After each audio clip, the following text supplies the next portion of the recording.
Alright, let's talk about the China thing.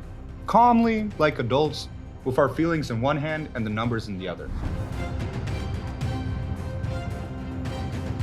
If you follow global economics even a little, you've seen the loop. China is the new economic superpower. China will pass the US. New world order. America is cooked. And everyone says it like it's a weather forecast. Like, yep, Tuesday, partly cloudy. Wednesday, China takes over. Ray Dalio's The Changing World Order poured gasoline on that conversation, and I get why. It's a clean cinematic idea. Every 100 to 200 years, the crown moves. One empire peaks, another climbs, rinse and repeat. It's a satisfying story because it makes chaos feel organized. But I'm Tyler White. I don't trade bedtime stories. I trade reality. I trade incentives. I trade the boring stuff that actually moves money. So today, no propaganda energy, no doom music, no pick a team, just two questions. Can China realistically become the top economy in the near future? And if it does, what does that actually mean for the US, for markets, for money, for regular people? Quick pause, guys. Hit subscribe and tap like, not because I'm begging, because I'm about to throw a whole whirlpool of context at you. And if you want more of this kind of breakdown, that's how the platform knows. Also, if you like it, I'm granting you +5 luck for the next 48 hours. And that's not science. That's just me being silly. Cool? Cool. Now, why did the China will pass America any minute story feel so believable back in the 2000s and early 2010s? Because China was growing like a rocket. 10% GDP growth, 12%, sometimes even more. You see that and your brain goes, yeah, well, that's basically unstoppable. But there's a core concept people skip because it's not sexy enough for headlines. The difference between a developing economy and a mature one. Let me make it simple. Business analogy. Picture a small coffee shop. 2, 3, maybe 4 employees. A few $1,000s a month. That business can grow very fast. Rent a second spot, hire a couple more people, buy another machine, boom, you can double your revenue. Now picture Apple or Microsoft. They're huge. Decades of infrastructure, supply chains, talent, distribution, product ecosystems. They're near the ceiling. When Apple drops a new iPhone, it doesn't double profit.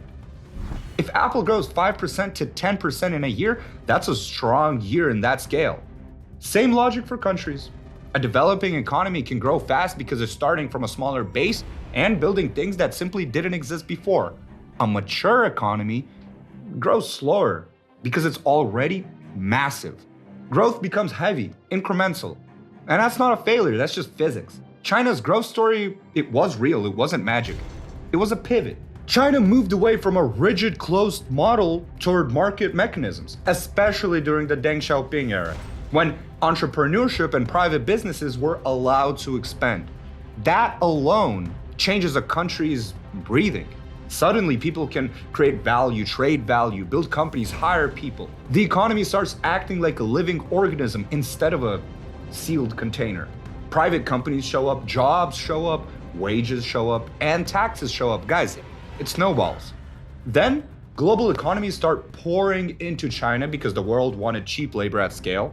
Manufacturing moved because China had a massive workforce and low wages at the time.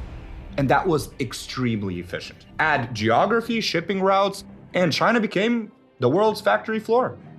That's the engine that powered those crazy growth years. But here's the part people avoid because it ruins the superhero narrative. Growth engines burn out. When you've built a ton of infrastructure, created massive industry, urbanized the population, raised wages, expanded consumer markets, you stop being the developing miracle. And you start being a mature system. And mature systems do not grow 15% forever. Let's kill one myth gently. China equals cheap labor forever. Guys, that's an old movie. Wages in China, they rose a lot.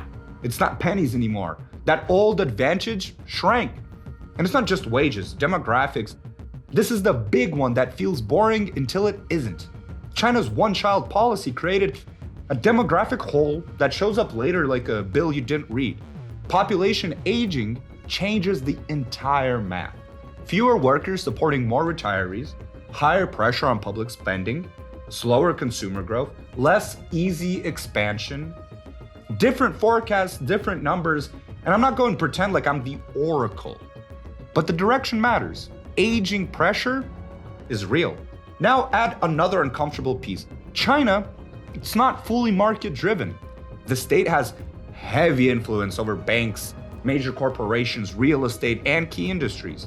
And to keep growth looking good, a government can invest aggressively, sometimes into projects that market doesn't actually demand at that scale. You've seen ghost cities, big clean neighborhoods, tall buildings, and not enough people. Those projects were built for a future that didn't arrive on schedule. That's not funny. That's capital allocation. That's how you get stressed later. So when China hits the natural ceiling, everything gets tighter. Less room for easy growth, demographic pressure, retirement burden rising, labor costs rising, debt stress, confidence becomes fragile. And yes, growth slowed down. China isn't doing 15% to 20% anymore. It's closer to what you see in mature economies, mid-single digits, sometimes lower depending on the year. And that doesn't mean China is finished. It means China's maturing. And here's the thing people love to ignore. Stock markets. Markets aren't perfect truth, but they are a confidence meter. Investors price expectations. And lately, a lot of capital doesn't see the same unstoppable story it saw before. It sees all of the risks. Demographics, policy uncertainty, state involvement, debt cycle, slower growth. So when someone asks, Tyler, will China dominate the world economy next year? I'm like, relax. Real systems don't flip like a light switch. Could China become the largest economy by some measures? Maybe. But dominance isn't only GDP, it's also trust, institutions, investor confidence, property rights, and predictability. That stuff that makes capital comfortable. If China wanted another growth boost, the cleanest route is improving investor confidence. Clearer rules, stronger property protections, more predictability. That usually brings more private capital, more long-term investment, more innovation energy. But a full shift like that looks unlikely soon, because centralized control doesn't usually volunteer to become less centralized. So the more likely story, medium term, is slower growth, pressure, and potential periods of serious stress. Now, here's where my world shows up. Markets don't only pay you when things go up. You can trade downside too. You can position for weakness. You can profit from volatility and shifting narratives. The market doesn't have feelings. It moves. If China hits structural stress, markets will price it. And if markets price it, traders can trade it. And if you want to know how I think about these macro moves in a practical, how do I not get wrecked way, that's what I do in my Telegram. YouTube is where I explain. Telegram is where I keep my hand on the pulse, share ideas, talk through what's happening, and keep my people grounded.